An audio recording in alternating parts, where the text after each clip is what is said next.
The gay community has become the target of an outright assault by elements of the Republican Party and by George Bush himself. This is a calculated political strategy on the part of the Bush campaign to win his re-election. He is trying to win on the backs of anti-gay prejudice. I think that's wrong. And I don't just think that's wrong because I'm a lesbian. I think that's wrong because I think it's an immoral and hateful strategy. I don't want a president who panders to hate. I don't mind if my president disagrees with me. That's not the issue here. It's not about disagreement. It's about pandering to the worst elements of intolerance and prejudice and bigotry in our society. I'm scared by what this gay bashing, this verbal gay bashing means is physical gay bashing in the street. It lends sanction to it. It legitimizes it. And that's one thing we've seen this whole week, and we're troubled by it. And we're going to call it, we're going to name it, and we're going to challenge it from every forum we can between now and the election, because we have to. The second thing that I'm alarmed by is the lack of respect and focus to what this AIDS health crisis means to this country. People need to understand that the gay community is motivated and angry and out in the street demonstrating because we have been so profoundly affected by this health crisis in this country. Internationally, AIDS is a heterosexual disease, actually. Internationally, AIDS affects women much more than men. And even in this country, the fastest new incidence of HIV infection is happening among heterosexual women. They're the highest. Women are the highest rising numbers of new AIDS cases in this country. At the percentage growth is the highest. And yet what I'm saying doesn't contradict that. What I'm saying is that in this country, the gay community has been profoundly affected. Now, I have lost too many people to this disease. Dear friends of mine, dear colleagues, incredible leaders, and I've had enough. And I'm not going to put up with George Bush's stonewalling. And that's what that march on Monday was about.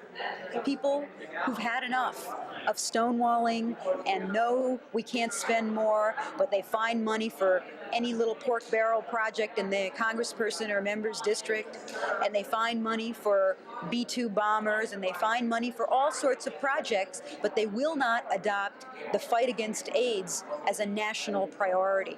It's a lie what the Bush administration is saying about AIDS, that they're doing enough. It's an outright lie. The Independent National Commission on AIDS said as much a couple of weeks ago when they issued a press release challenging the president's. He appointed half those people, and they stood up and said, you're wrong. In addition to AIDS, what are some of the other primary concerns of your organization?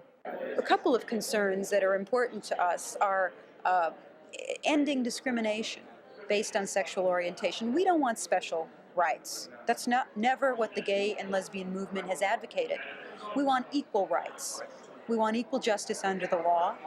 We would like to not be fired from our jobs for being who we are, and we would like to live in peace alongside the rest of society.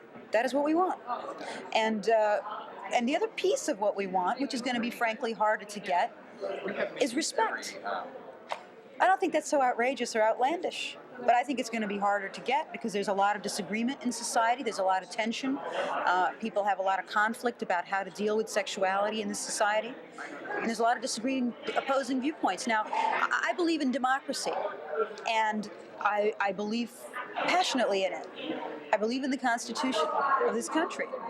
And so I respect people who disagree with me, or try to, even when it's hard to. I really try. And I don't get that same respect from the delegates at this convention. We certainly haven't gotten that respect from the president. We have not gotten that respect from the fundamentalist far right. I think it's shameful that these people call themselves Christians and use the power of that authority, of that respect that is accorded to religious leaders in this country. They abuse that, in my opinion, when they go out and bash and defame and spread lies about gay people. You cannot condemn a whole class of people in the way that they do without lying. I am not condemning the whole class of fundamentalists. I think there are people out there who legitimately, genuinely, in all sincerity disagree. And, okay, but we live in a pluralistic society. And I believe in it and I'm committed to it. And that's what I'm fighting for. I'm fighting for the space to live my life freely and in peace. Now, to some people, that's a threat. To some people, that very act of allowing me to live as an open lesbian, allowing me to work as a lawyer as an open lesbian, is threatening. I don't think, I think that's the fundamental tension that we're going to have to resolve over the next 4 or 5 years in this country. What are some of the things that local citizens can do to further the cause of the task force?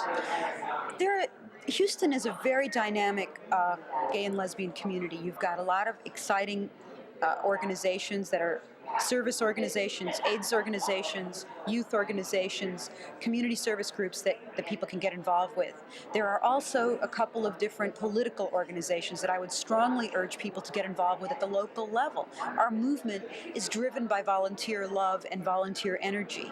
We are not deep pocket multinational corporations. We are not as well funded as our opponents. Believe me. And so people can get involved with the Houston Gay and Lesbian Political Caucus, which meets on a regular basis. People can get involved with the Queer Nation Houston chapter, if that's a strategy that they're comfortable with. It doesn't matter which strategy you choose. They're all okay. You have to find a place for yourself in your community and get involved. That's my message to everybody that I've been speaking to here in Houston. Take responsibility, because wake up.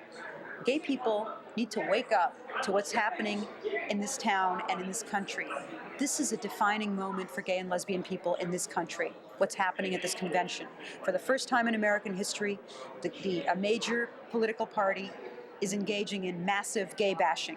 For the first time in American history, they are saying they are going to use this issue to win a presidential election campaign. And it's hateful and it's spiteful. It's wrong.